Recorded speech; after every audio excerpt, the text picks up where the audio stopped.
I have never cut anyone's hair in my life, except for Barbie dolls. Sweetie, it's time, okay? To cut your hair. Oh my God. So let's reveal how long your hair is, okay? Okay. Here we go. Long hair on men. It's a thing.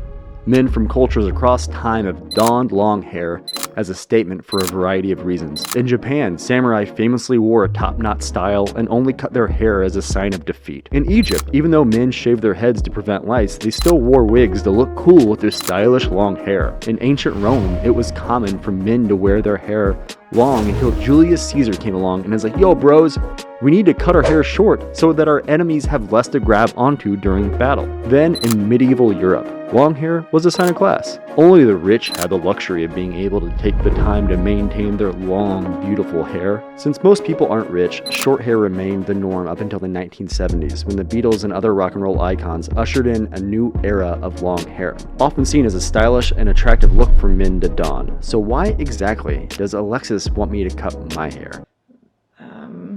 What's the word I'm looking for? Surrender, I think it is.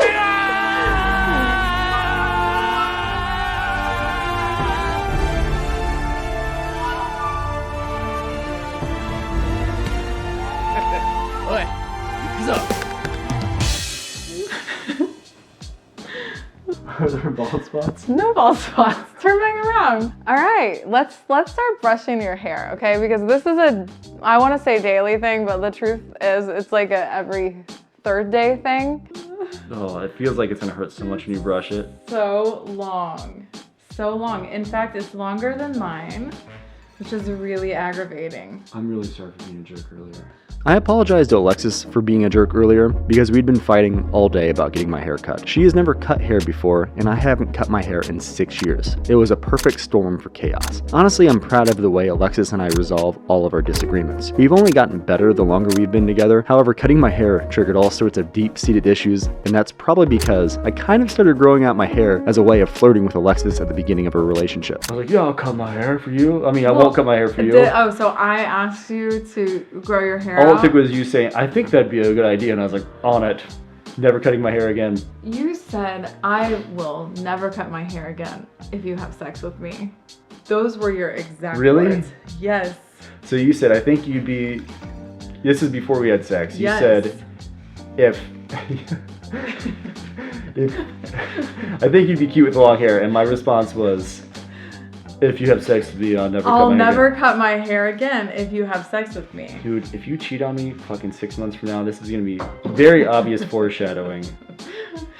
I don't actually think this haircut is going to be the end of our relationship. The bond between Alexis and I has facilitated personal growth for me in a way that has never been possible. I spent a lot of time in my late 20s and early 30s being single. I was open to the possibility of falling in love, but it didn't seem like it was going to happen. I worked as a waiter at a breakfast restaurant, performed comedy on a regular basis, and I was raising my son full time. I did have a lot going on, but I made barely enough money to survive, and the thought of introducing anyone into my life in a serious way just seemed like it would add more chaos than it would bring joy. That was until I met Alexis. And at the fear of sounding cliche, I'm just gonna go ahead and say they're absolutely right when they say, you'll know the right person when you meet them. Our lives have blended together, and we have grown together exponentially.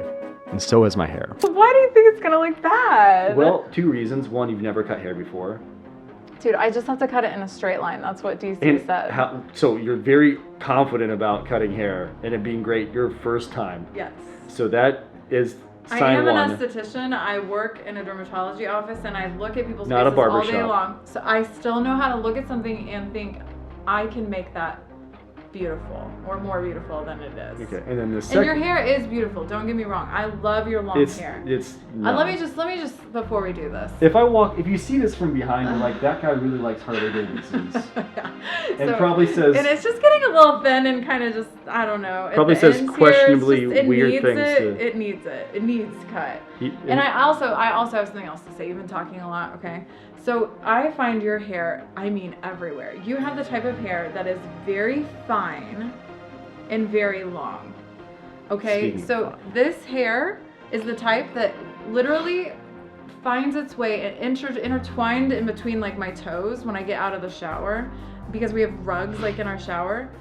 our bathroom, and this hair, like, just, it literally will wrap. It'll, like, I'll look down and I feel something weird in my toes, and I have all my toes are wrapped in your hair. In the shower, it's your hair that's on the walls. I looked in there today, I thought it was a spider. It was a hairball in the corner, and it wasn't there yesterday. It was literally a hair, like a big hairball. I'm like, that must have come out today. Well, usually I clean that stuff up, but today I was like, we're gonna cut my hair, so I find your hair on our white quartz countertops very hard to see because it's so light, and I'll just like catch the sunlight, will catch it just right, and I see a long strand of hair just like sitting on our beautiful countertops. Oh my god! This is not making me Found feel it good. in our soups, in our mashed potatoes. It's got to go. I think the shorter. This is the most disgusting video at this point. I really think the shorter the hair, the less likely that I'm gonna find it, like, at least in our food. But if you see this from behind and someone said, "Gun to your head, does that person have an iguana or not?" The answer would certainly be yes. Multiple iguanas. We were stressing earlier and arguing. If you think that I am petty enough to botch your haircut because I'm mad at you, I'm just saying you might not be on I top can't of your believe game. you feel confident and comfortable enough to sleep next to me every night. I mean, you need to consider that and bring that up in therapy. I am not gonna mess your hair up. At least I'm gonna try not to mess your hair up. Okay, we got real shears too. So wait, tell me why you're nervous. Are you nervous about losing your hair? No, I've wanted to cut my hair for a long time. You ready? Yeah. Here we go.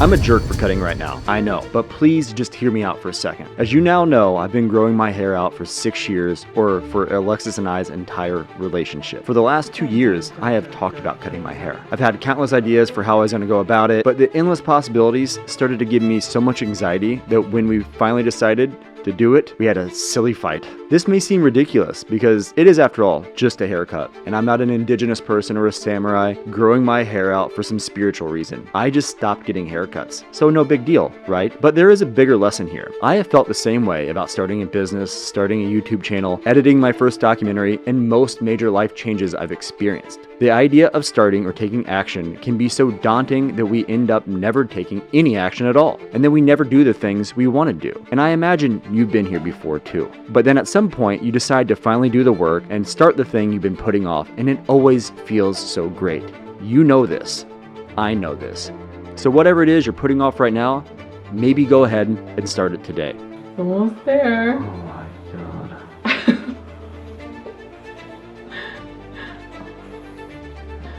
I feel like you're not supposed to cut hair when you just put up in a ponytail. I've heard that that's the worst way to do it. Why? It's good!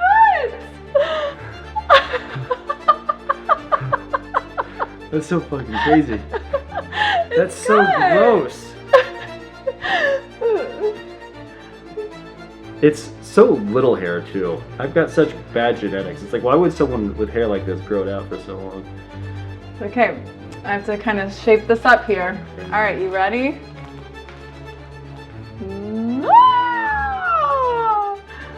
Oh, definitely need to trim up I need to trim it up a little bit. This is, oh no. I look like a guy that auditioned for a Nickelback cover band. And they're like, dude, we'll give you a few seconds. Look at this graph. Think I'll get hit on? You already do get hit on. Remember that girl in the Walmart parking lot? The one that was puking? Yeah. And then she stopped. I've been hit on twice in the last 10 years. One of the 2 times was I was sitting in a Walmart parking lot. And this girl made eye contact with me, and then she started puking, and then she looked up and wiped her mouth off and said, "Do you have a girlfriend?" And I was so flattered because I get hit on so seldom. I was like, "Oh, well, yes, I do. But thank you for asking." What the fuck? All right. I'm going to clean up this mess. Second time was at that Christmas party. Which Christmas party? I'm just joking. Oh. I would love to know about this. Sure you would. Oh, wow. Was it at the one like last week? No. Because I thought I was the only one that was getting hit on. Oh. The Christmas party at my family's? Mm-hmm. You were the only one getting hit on because my uncle's gone. Go.